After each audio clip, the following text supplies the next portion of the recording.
Okay, I do want to welcome everyone for coming into our webinar today. My name is Melinda, and today we're going to talk about thriving in your childcare business, not just surviving. So this session is about about practical steps that you can take to assess your business, identify areas for improvement, and build toward long-term resilience. So whether you're running a small home-based program or managing a large center, this session is for you. And we're going to get started. I do have to read a small disclaimer before we get started here. The information contained here has been prepared by Civitas Strategies and is not intended to constitute legal, tax, or financial advice. The Civitas Strategies team has used reasonable efforts in collecting, preparing, and providing this information, but does not guarantee its accuracy, completeness, adequacy, or currency. Publication and distribution of this information is not intended to create and receipt does not constitute an attorney-client or any other advisory relationship. Reproduction of this information is expressly prohibited. Only non-commercial uses of this work are permitted. Just a little bit about Civitas Strategies. It was founded back in 2009, and its mission is to help organizations, especially childcare providers, just become more financially stable and not just that, sustainable. So we work behind the scenes with government agencies and foundations just to offer support to providers like you. But that's really important because it means that you're never charged for our services. Our team has worked across the country and we interact with over 17,000 childcare businesses every year. And so we've helped programs collectively gain over $1.2 billion. That's a billion with a B. And we in that we've added revenue, cost savings, reduced risk. And that means more stable providers, more staff retention, and ultimately better outcomes for kids. A little bit of the impact that we have. Again, just looking at the different things that we do, adding revenue, cost savings, reduced risk, all of those things, again, as you can read, are here on our slide. Okay. Okay. Today's conversation, before we dive in, I want you to see what we're covering tonight. We're going to talk about what holds us back because honestly, sometimes we know we need to look at our business and we still don't do it. Then we'll look at what a resilient business actually looks like. It doesn't have to be perfect. It just has to be stable and able to keep going. From there, we'll walk through some 5 steps of self-assessment together, one step at a time. Nothing too complicated. And we'll close with the most important part, how to move from insight to action and when to come back and reassess so you keep making progress. So tonight is really practical. It's for you and your business. Okay. All right, so let's start by tackling a few myths that hold many providers back from assessing their business. And let's talk about the reality of it. So we have some myths. Myth number 1 is that it's too overwhelming. I don't even know where to start. And this is something we hear all the time. The truth is, every successful provider started with just one clear step. Okay. Another myth that we have is that you only need to assess once a year. And that really isn't true because, as we've worked with hundreds of family child care programs and centers, they're incredibly strong businesses. The ones that are the strongest, they know the importance of reassessing their business periodically throughout the year because changes happen and they need to go and assess so that they can go with those changes. Myth number 3, that there's no clear roadmap, that everyone has to just figure it out alone. That is also false. There is a roadmap, and that's why today's session is about seeing that pathway clearly for you. Okay.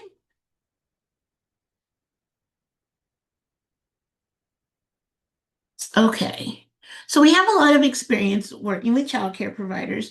And so this is where we've come up with some of these models we mentioned before. About 17,000 provider interactions. So this is where we're getting our information from. When we talk about resilience, we mean businesses that can weather challenges and come out stronger. Through our work, we've identified 7 key elements that resilient childcare businesses share. They include strong cash flow management, diversified revenue, staff culture and retention, safety and communication, adaptability and professional growth, community partnerships, and technology integration. So as we go through each, think about where you feel confident and where you might want to build more strengths. We're going to go through these one at a time. We're going to start with cash flow. Cash flow is really the heartbeat of your business. It's not just about profit, it's about timing. What we see with resilient providers is that they track their cash flow closely and often. So they know what's coming in and what's going out. This is the cash you have on hand. Okay. They use just in time inventory to control costs. That means that you're not going to overstock your supplies because you already have what you need when you need it. Okay. If you manage your cash flow really well, you can pay yourself consistently. You'll be able to handle any emergencies that might arise. And then that also helps you to plan for any growth that you want to do. So that's what resilience looks like in action.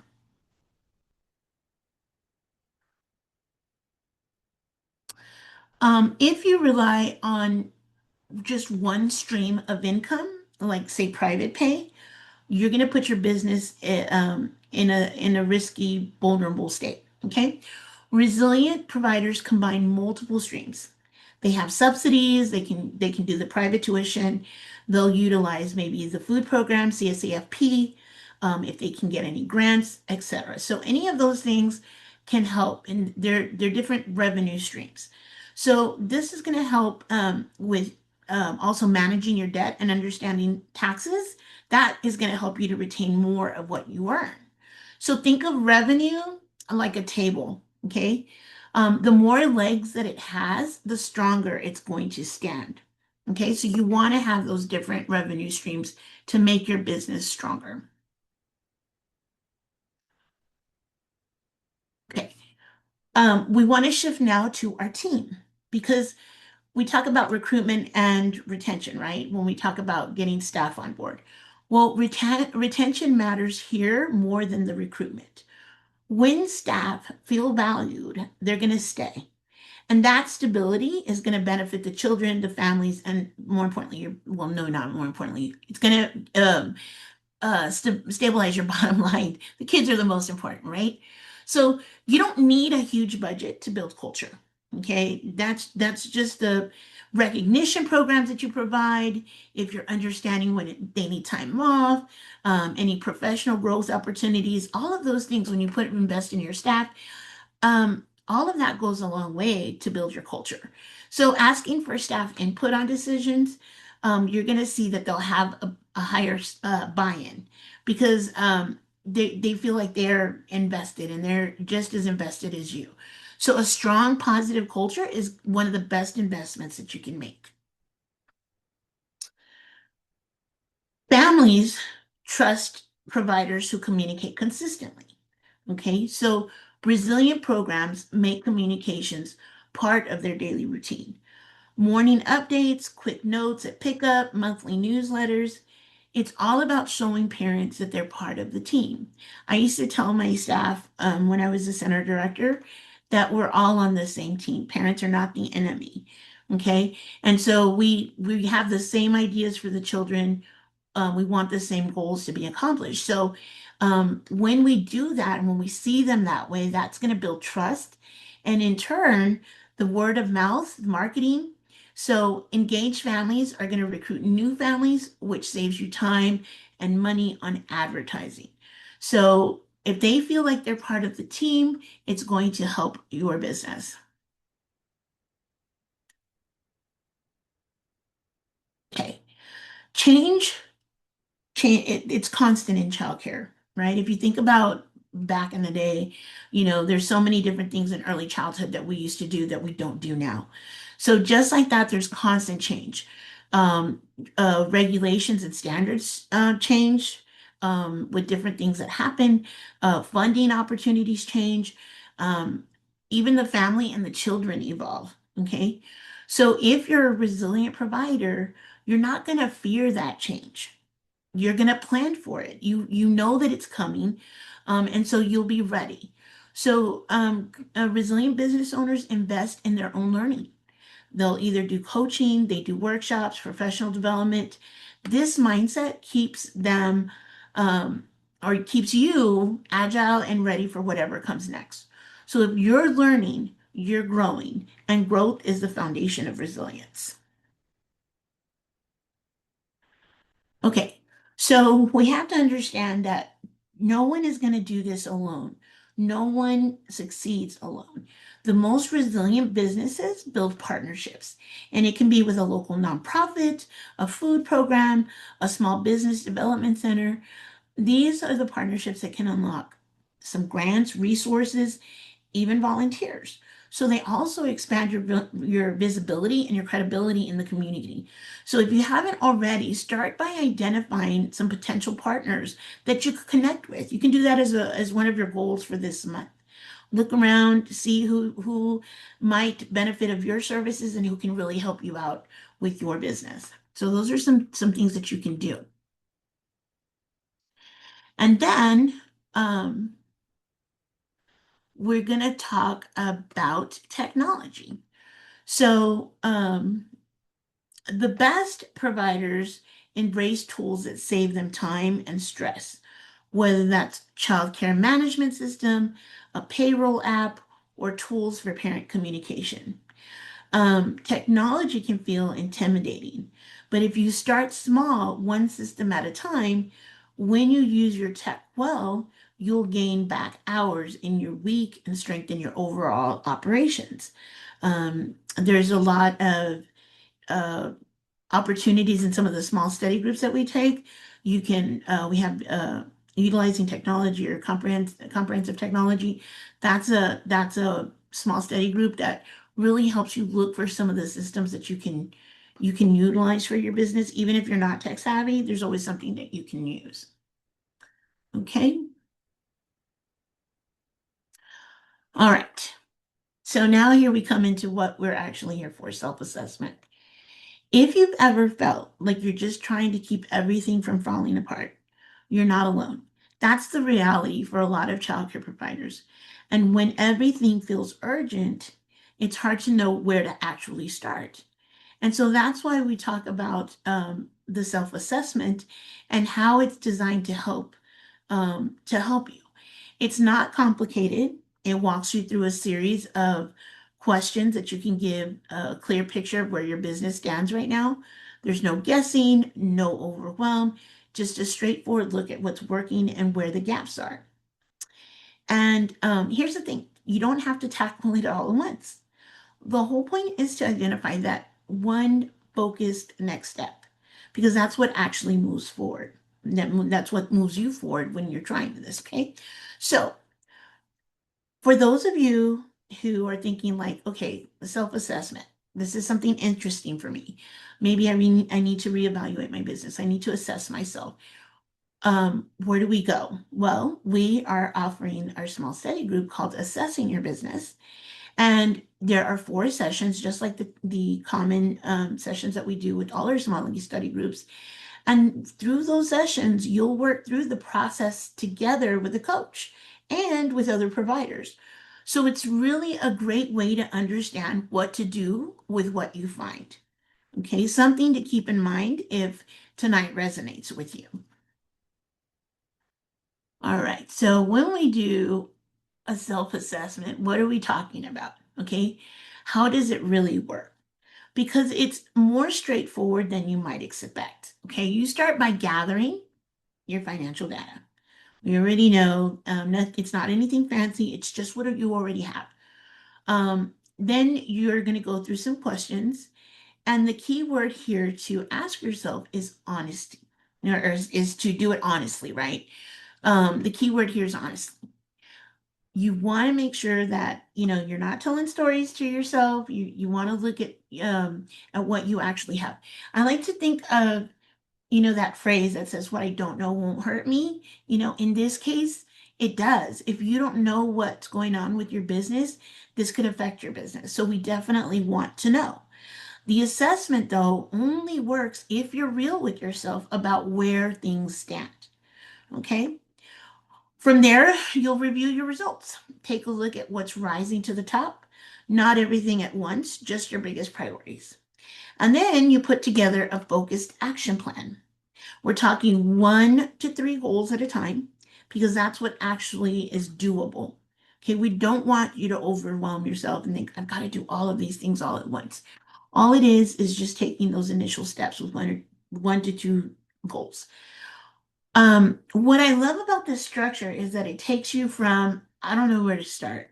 This is too much because likely you won't even do any more. But it goes from there to having a really clear, specific next step in front of you. That shift from being totally overwhelmed to actually moving is what the whole process is designed to create. So for those who want to work through each of these 5 steps, with some guidance and company, that's really what our Assessing Your Business Small Steady group is built around. Again, 4 sessions, step by step.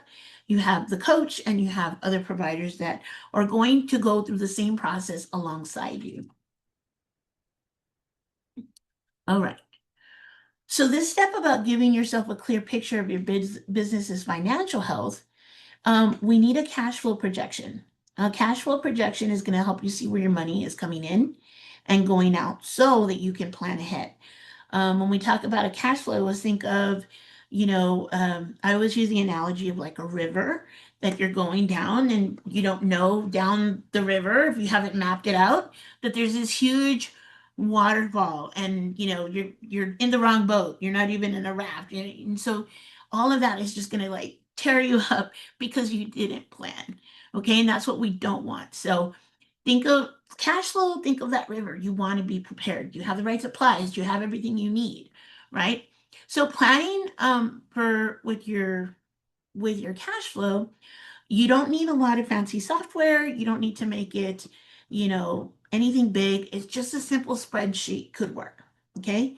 When you're planning, you want to plan for 6 to 12 months, recommendation mostly 6, because if you get to that 6 months and you need to make a change, you need to pivot, you can do it. You have time to do that before the end of the year. And as you go through this, you're going to spot trends. You're going to see, things happening, highs, lows. And so when you know what's coming up, you can prepare for times that, it's going to be slow. And when you have a lot of revenue coming in, you have some money coming in, you know that slow period is coming up. So you can save, you can make some adjustments, and that will help you to avoid surprises because you'll have a reserve. You'll have something there to help you get through those low or slow periods. Okay. Um, in the beginning, expenses are going to be a little higher, and income grows slowly as you build your enrollment. So if you map this out ahead of time, that's going to help you stay in control rather than reacting to surprises. So you want to think about where you can get extra funding if you need it so that you have that safety net. Think about setting your business up for stability, not survival. Okay. You want to survive the startup phase, but you want to use it by growing with a plan. You want to have a plan in place. Okay, so we are going to um, look at some yes or no questions, okay? And again, this the assessment is organized that we're talking about is organized into 6 categories. And together they cover the full picture of your business. We're going to look at your financials, your risk and operations, recruitment and retention, your sales and marketing, technology and growth. Okay? Now, each one becomes a lens for looking at a specific part of your business and how it's running. The questions within each category are really simple yes or no questions. So as you do this, and again, we'll talk about this if you take the small study group assessing your business, this is where this assessment is going to really help you because you're not writing big old long stories or whys. You're not asking yourself, you're giving an excuse as well. I should have this, but it's not there. When you do the assessment, you're doing a simple yes or no.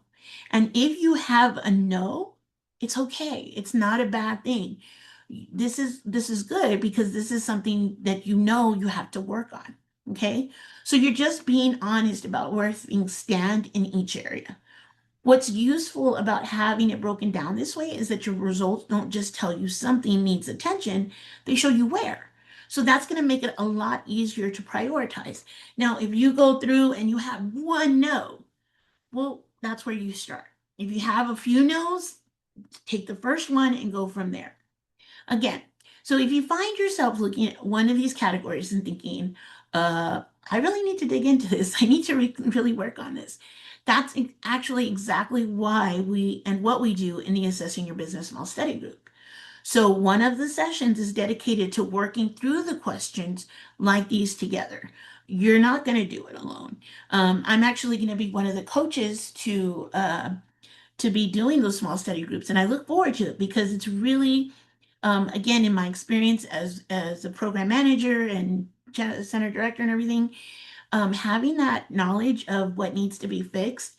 I did not want to do all of this stuff, but once I had to do those assessments, it really helped me to make my program grow. It taught me what needed to be fixed, and it made my programs a lot better. So it can be scary and a little intimidating in the beginning, but doing these self-assessments is really, really important knowledge that every business owner should know. All right. So here's a couple of the sample questions from the financial section. Okay, so I want you to think about this. Just you don't have to answer. We're not going to answer here. And if you do have any questions or you have any comments, we are going to have a Q&A session at the end, so we can put it there. You can also put them in the chat if you have any questions. Okay. Um, but think of these questions. Okay. First question, simple yes or no. And you know what? You can even answer in the chat. Okay. Just put yes or no.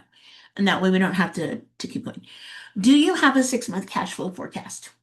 Yes or no? Do you pay yourself consistently using documented methods? Okay. Yes or no? Okay. Do you separate business and personal finances? Okay.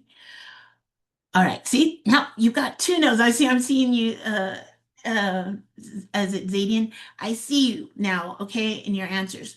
So, oh my gosh, this is so hard. Was that hard? No, it wasn't hard, right? So now you know, like, okay, well, I need to start with the first question. Do you have a 6-month cash flow forecast? No. Okay, let's get to work on that. You can go back and say, do you have a budget? Because a cash flow, it's not a budget, but if you have a budget going and you do it consistently every month, you're gonna start to see the cash flow appear. So you can kind of guesstimate. You can take your budget and say, this is what this month looks like. What would next month look like? What would the following month look like? So you already have that cash flow starting. Okay, it's a projection, it's a forecast. Okay, and then you can start to say, okay, well, let's work on that. Once you get that one, then you go to the next one, which in this particular case, the question was about, paying yourself. So now that you have a cash flow going, now you can start to, once that's going, you can enter your where you would like to pay yourself, and there's different ways that you can do that. Okay, and all of that gets taken care of through an assessment. Okay, so thinking about all of that. Yeah, so thank you so much for sharing. Um, all right. So here's some questions for risk and operations. Okay, so you can share in the chat again, kind of give us somewhere to go. Do you have liability insurance and facility coverage? Yes or no? Okay, simple. Okay, are your family and employee agreements updated annually? Yes or no? Simple question. Um, these particular questions are about protecting what you've built, because you can't grow from a place of instability. So if you have an emergency, something happens, you have a child that gets injured, that liability is going to protect your business. Okay. So you want to make sure that you have that an emergency plan and a succession plan. That means that you have a map as to what's going to happen in case of an emergency. These are the protections for your business. Okay. So here's another no. So once you get some of these other ones done, then that's the next step. See how it's turning into like a map of how to go with what you need to fix in your business. It doesn't have to be like, where do I start? You're making that map as you go. Okay, on the growth and marketing side, some of the questions are, have you updated tuition rates in the past year? Okay, this is a common yes for most people. Okay. Um, I see that you made the comment. Okay, so you're putting it in there. Good. So that again, yes or no, simple questions, right? Do you have enrollment goals? Do you have referral programs for families or staff? Okay, so just simple yes or no. See, yes or no questions. I really appreciate that you're helping me out here, Zane. So this is perfect examples. Yes, yes, yes. I'm not going to worry about that right now. I'm going to worry about the no's. Okay, so these questions ensure your business keeps pace with changing costs and opportunities. Marketing isn't just about filling spots, right? It's about building relationships and community confidence in your program. So this is where these questions and this part of the assessment will help you in that area. Okay, now finally, we're going to talk about the technology and professional growth. Okay, do you use at least two digital tools to save time? Okay, that could be, like a laptop and a phone, or, what are two digital tools that you have? Okay. Um, do you or your staff attend training every 6 months? Okay. How often do you attend training? Do you maintain a website or social media presence? Okay. Every yes here, good, gives you back time and builds credibility. Okay, so all of those yeses are great things. This is what's going to help you build within your community, right? And that credibility that we've mentioned. Every no points you toward easy wins. So if you're in this area and you have some no's, like I don't really use my phone, okay, we could start using phones. And so I do want to acknowledge Jen. She's helping me with my support here. So she's actually my supervisor. So thanks, Jen. So all of these things are ways to say, okay, well, this is easy. I can start trying to use my phone. Again, in another small study group, the utilizing technology, I have tons of tips on that one too. How to get started and use technology to make your business run more smoothly. Okay. So good, good. Thank you so much for sharing. All right. All right. So, um, what we want you to realize is that your first no answer, that's going to be your top priority. And your next no's follow. So that's where you want to start. Okay. Pick 1 to 3 small specific goals and you're going to focus on them. When you start to build resilience, you're going to have a steady progress. You don't have to have perfection, you just want to have progress. And every improvement you make is going to strengthen your foundation. Okay?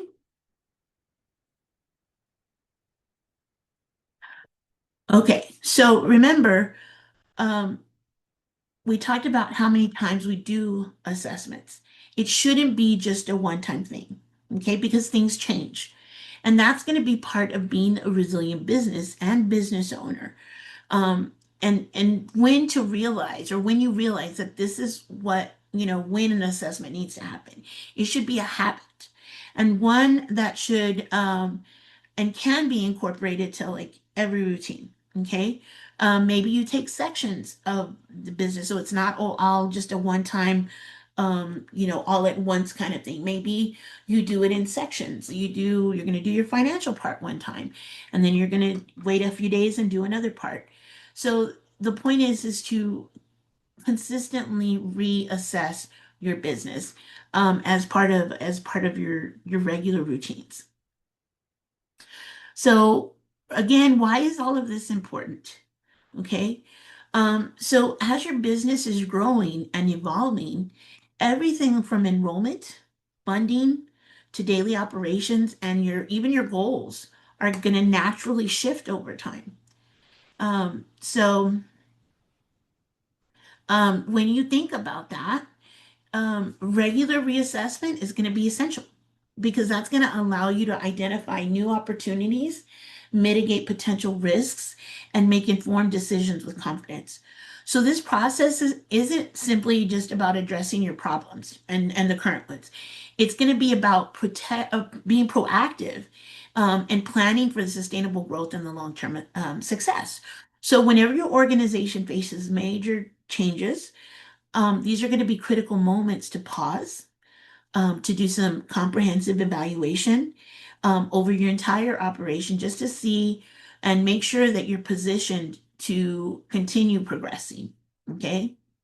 Um, and I see some comments in the chat, and we'll definitely when we get to the end here, we're going to talk some more and get some more ideas for sure. I do want to acknowledge those. Okay.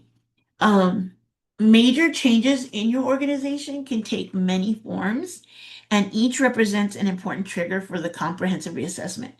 Um, Facility or licensing changes, maybe you're expanding or you have to relocate or you're going to modify your license type.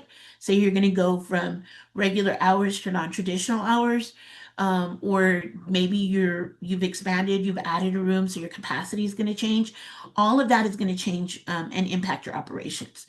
So financial shifts, including taking out loans, securing new funding sources, even experiencing some revenue fluctuations, all of that requires careful evaluation of your business model.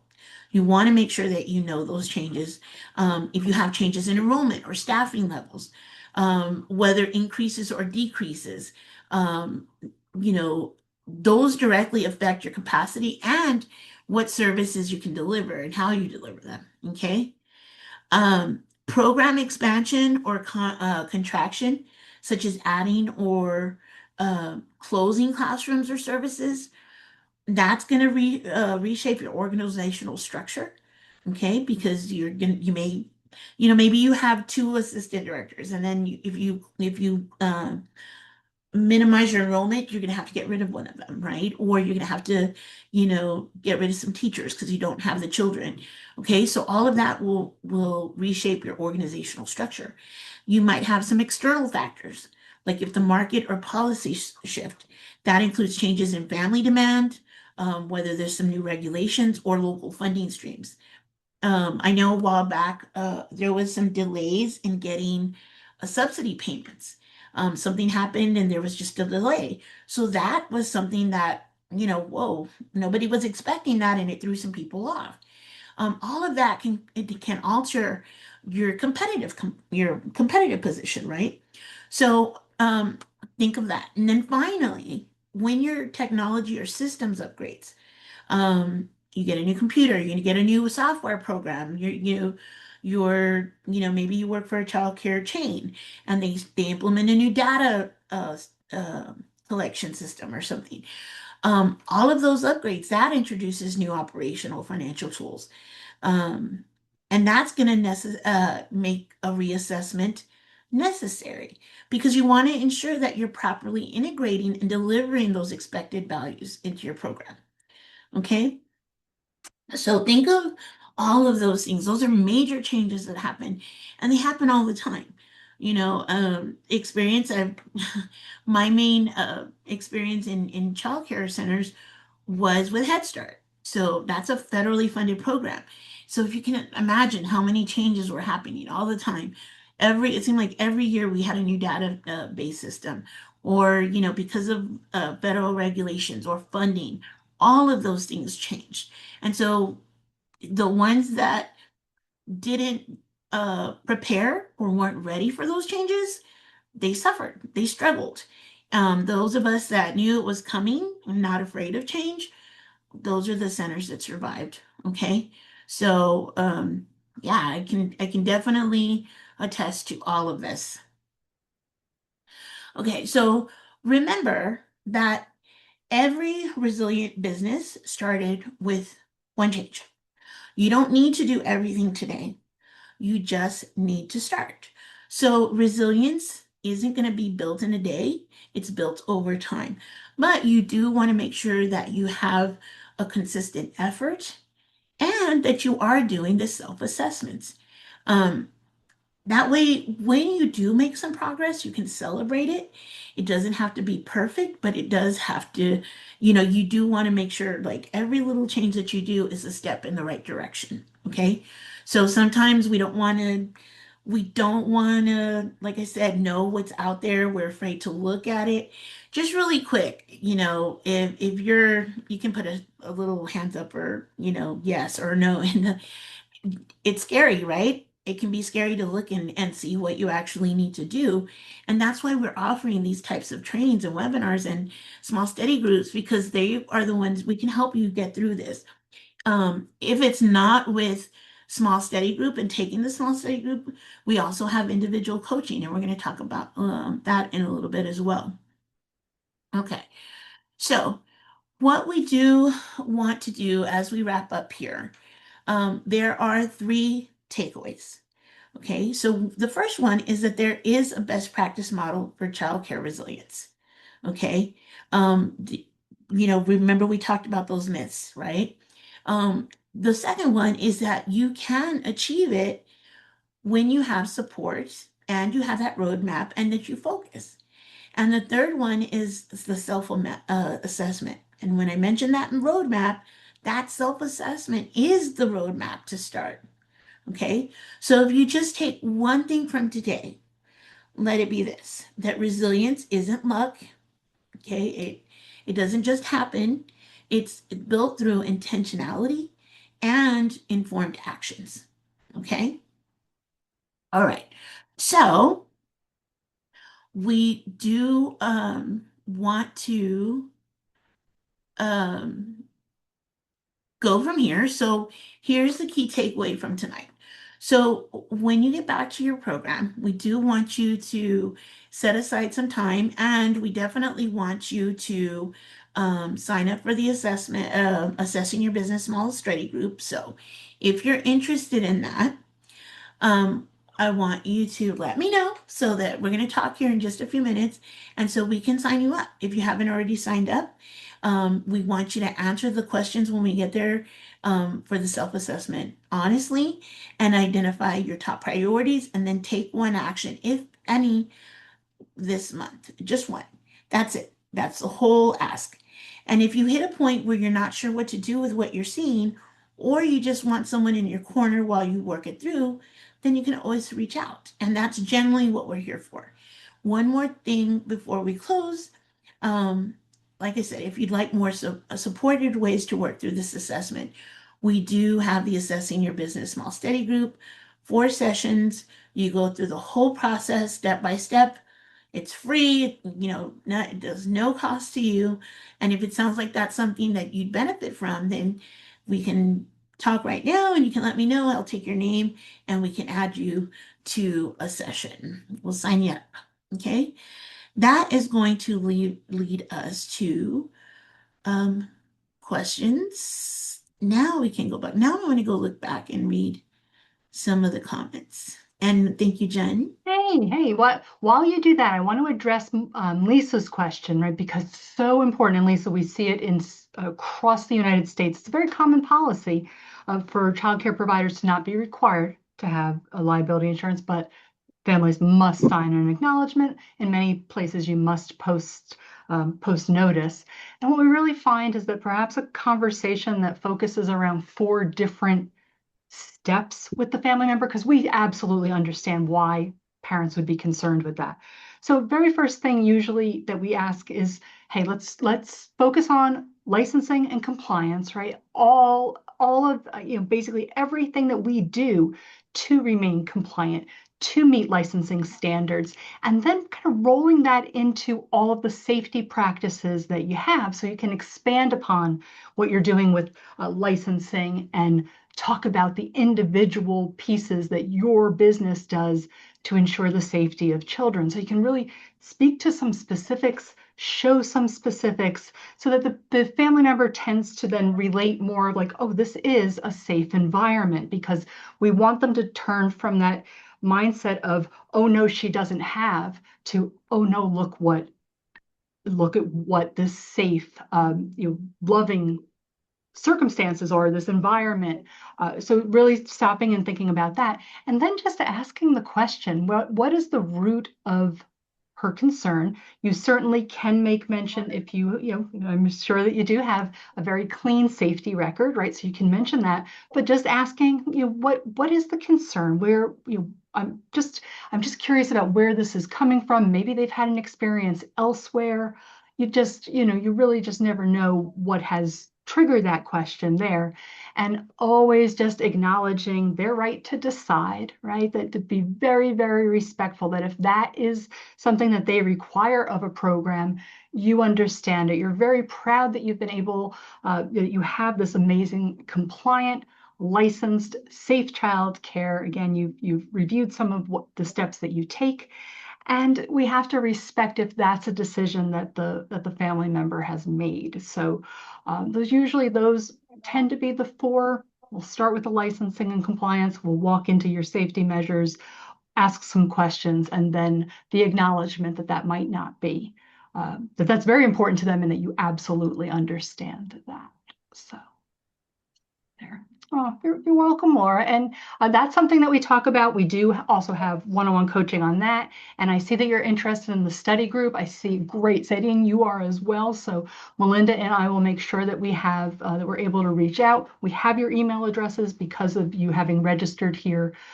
So fantastic.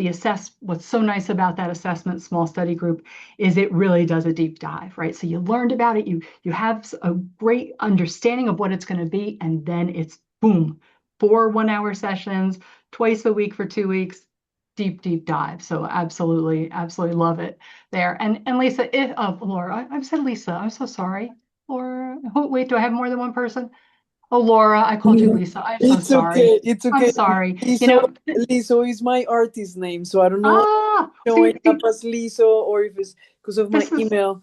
Uh, oh, okay. so This is what I should have done. Laura, I yeah, should put my glasses on. How it's about that? totally fine. But my name is How Laura. about that? But Well, I do go by Liso sometimes. oh, too funny. It's Well, great. thank you. Thank you so much. Thank you. Thank I you. really No, appreciate everything that you answer. And you know, I wanted to. I think I had asked this question before, but with the study groups, is it possible? I'm like co-director of my mom's daycare, and she doesn't speak, her English is not that great, and I think that the two of us will definitely benefit from this. And I was wondering if the coaching sessions are there Spanish? Is it any possibility that we could have like a translator for these things so that she could be part of them, or is it only English? yeah. So Melinda, can you just make a note? So yes, I'm gonna say Laura Lisa, right? So Laura, Yes, yeah. Laura, Um, exactly. yes, all of the content is available in Spanish.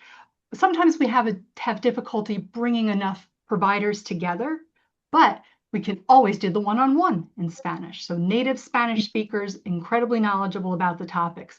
But Melinda will look into, let's see if we have others who have expressed interest in having the group training in Spanish, and we Because can here's bring you on. here's the thing. My mom she's the vice president of Spanish Association, and they have about 55 members that are part of the association.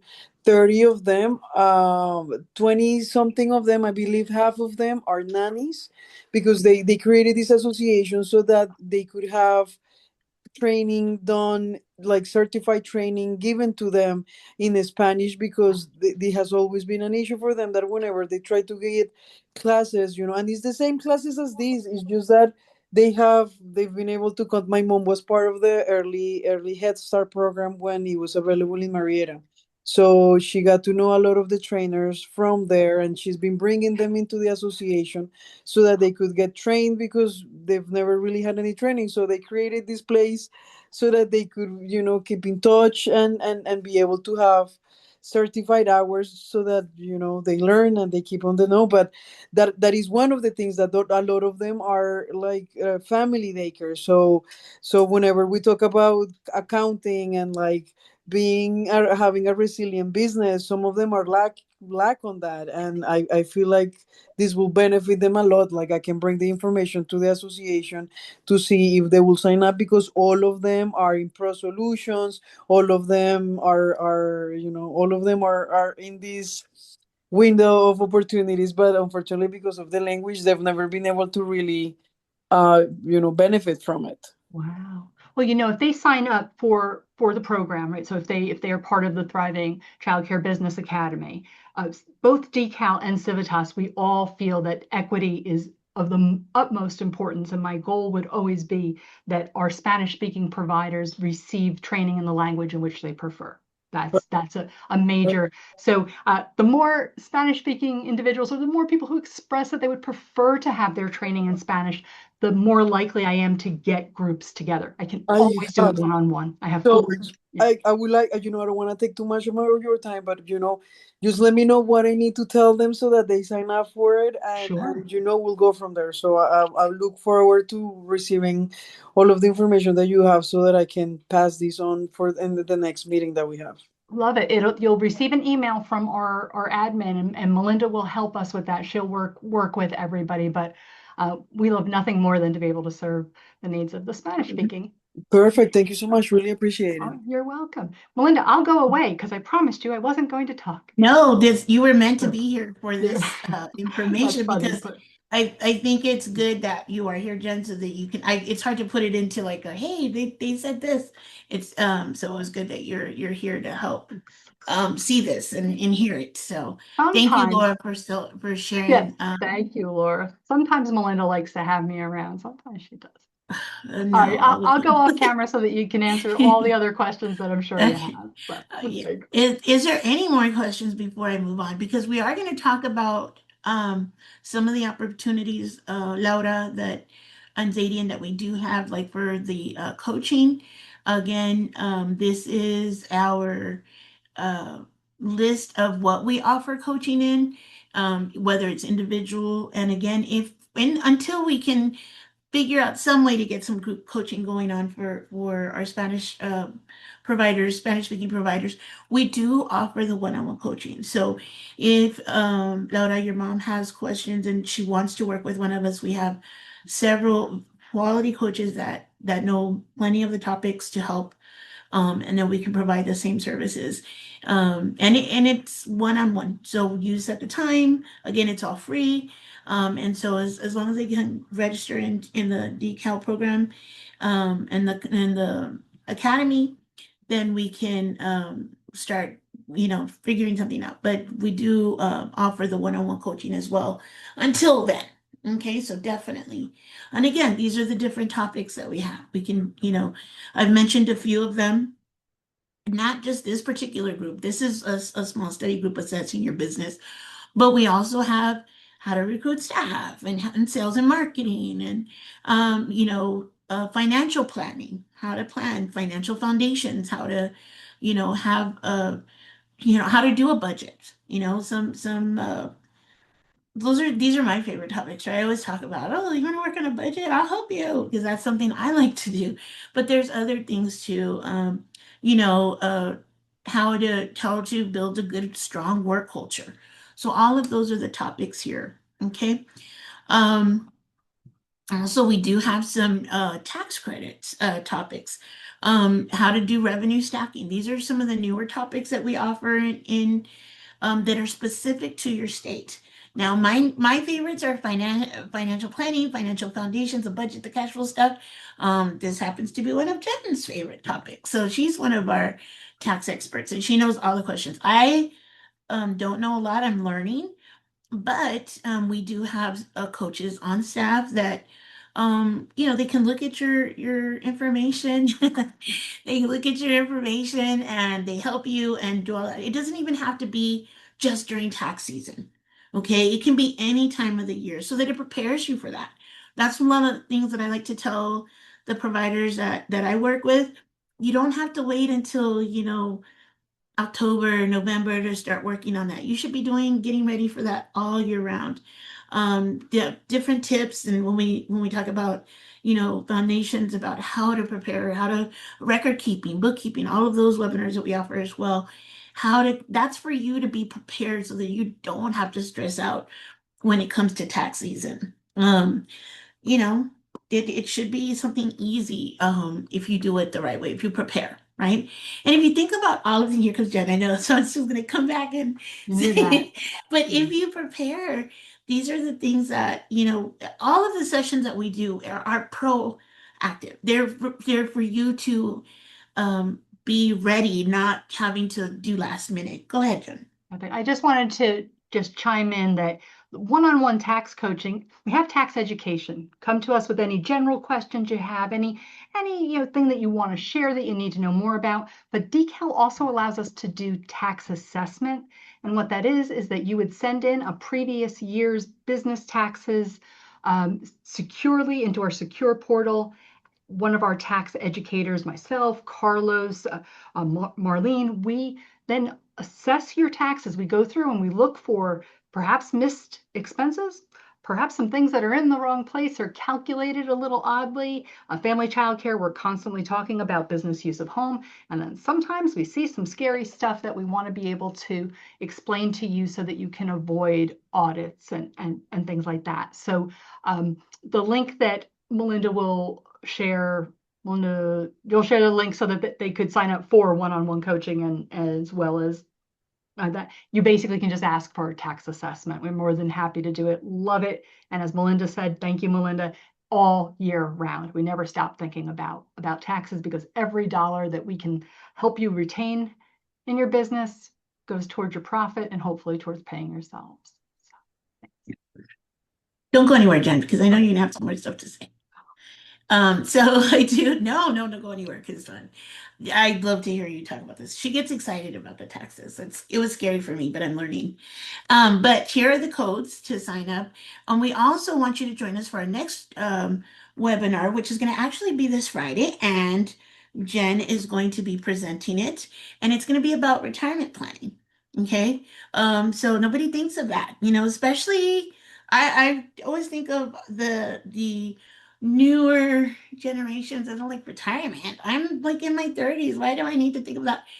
Because when you get to my age, then you're like, oh, I should have done this 20 years ago. So we want to start thinking about it now. Okay, so Jen is going to be hosting this particular webinar on Friday at 11:30 your time. I'm in Texas, so that's why I say your time, Eastern time, 11:30 Eastern. That's going to be available. And then I do have the link in Spanish for those of you that need it in Spanish. And then we also are offering, here we go, our assessments. So on tax education that Jen was mentioning, and here's the QR code to sign up for that. Okay. And you can again use this QR code to sign up for any coaching. It doesn't have to be, but you would just be specific as to if you want tax education. And I can even take that down and put it in and get you guys signed up for that as well. So if that's what if you're interested in even doing one-on-one coaching with that. Okay. Again, these are really great sessions because it's to your specific needs. And you get that individualized attention for doesn't take long. It could be 30 minutes or a little bit longer, depending on what you need. You sign up when you can. Okay. We don't tell you when, you tell us when. Okay. And then let us know how this is a Spanish one, so that you have that. And then let us know how we did. Here's the QR code that's going to direct you to the feedback survey.